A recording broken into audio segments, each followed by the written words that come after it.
इस वक्त की बड़ी खबर, मरकजी वजीर उपेंद्र कुशवाहा ने दिया इस्तीफा।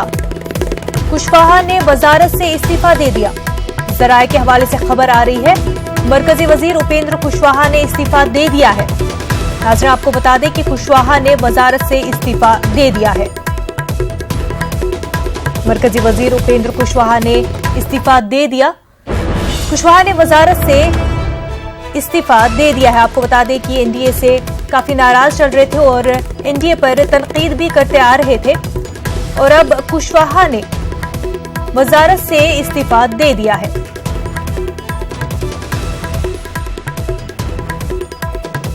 मरकजी वजीर उपेंद्र कुशवाहा ने इस्तीफा दे दिया है। आपको बता दें कि जराये के हवाले से यह खबर आ रही है कि कुशवाहा ने वजारत से इस्तीफा दे दिया है।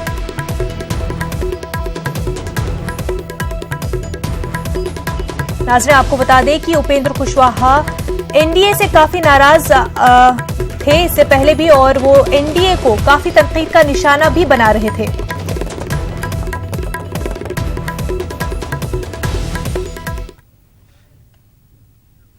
आगे बढ़ते हैं। आसाम में बीजेपी को झटका लग सकता है। आसाम गण परिषद बीजेपी से नाता तोड़ सकती है। एजीपी लीडर और आसाम के वजीर केशव महंता का बयान है कि बीजेपी से हिमायत वापस लेने के सिलसिले में गौर-व-खौज किया जा रहा है।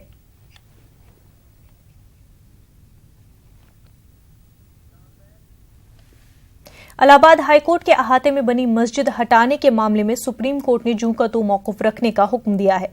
अदालत ने यूपी हुकूमत और इलाहाबाद हाईकोर्ट को नोटिस जारी किया है। सुप्रीम कोर्ट ने पिछली समाअत में कहा था कि एक हफ्ते में दोनों फरीक आपस में मामले को सुलझा लें।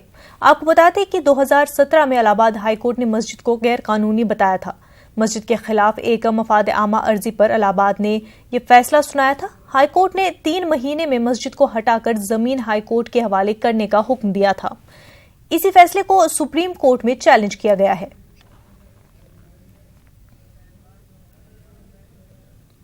दिल्ली हाईकोर्ट में आज दरगाह हजरत निजामुद्दीन में खवातीन के दाखिले के ताल्लुक से दाखिल दरख्वास्त पर समाअत हुई। दिल्ली पुलिस, दिल्ली सरकार, दिल्ली पुलिस कमिश्नर, वजारत कानून और निजामुद्दीन औलिया ट्रस्ट को नोटिस जारी करते हुए कोर्ट ने जवाब तलब किया है। दरअसल पुणे की कुछ तालिबात ने दिल्ली हाईकोर्ट में दरख्वास्त दाखिल की है कि हजरत निजामुद्दीन दरगाह में खवातीन के दाखिले पर पाबंदी है और इसे खत्म करना चाहिए। हालांकि दरगाह के जिम्मेदारान हमेशा से कहते आए हैं कि दरगाह में किसी तरह की कोई पाबंदी नहीं है, बल्कि खवातीन के लिए बेहतर इंतजामात है। लोग दरगाह को बदनाम कर रहे हैं।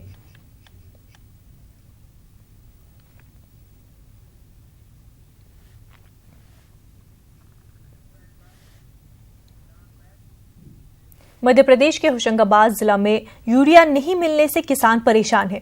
दरअसल खेतों में गेहूं, चना को लगाए हुए 20 दिन से ज्यादा हो गए हैं, लेकिन अब तक किसानों को खाद नहीं मिल पा रही है। देखिए रिपोर्ट।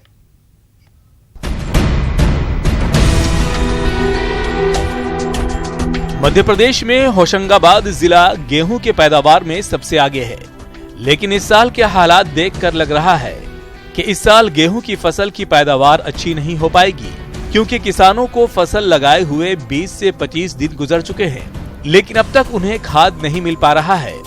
जिले भर में 40,000 मैट्रिक टन यूरिया की मांग है, मगर अभी तक सिर्फ 18,000 मैट्रिक टन यूरिया ही सोसाइटियों में पहुंच सका है, जिससे किसान परेशान है।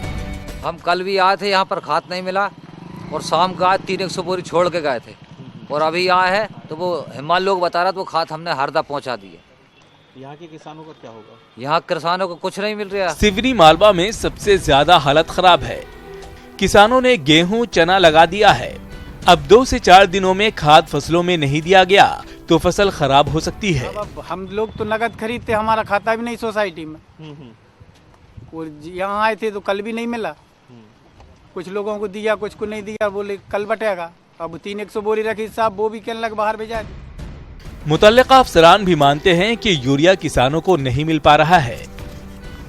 क्राइसिस की स्थिति थोड़ा सा टाइमिंग का थोड़ा सा ये हो गया है कि एक 2-3 दिन पहले आ जानी चाहिए थी और 2-3 दिन पहले नहीं आ पाई हैं।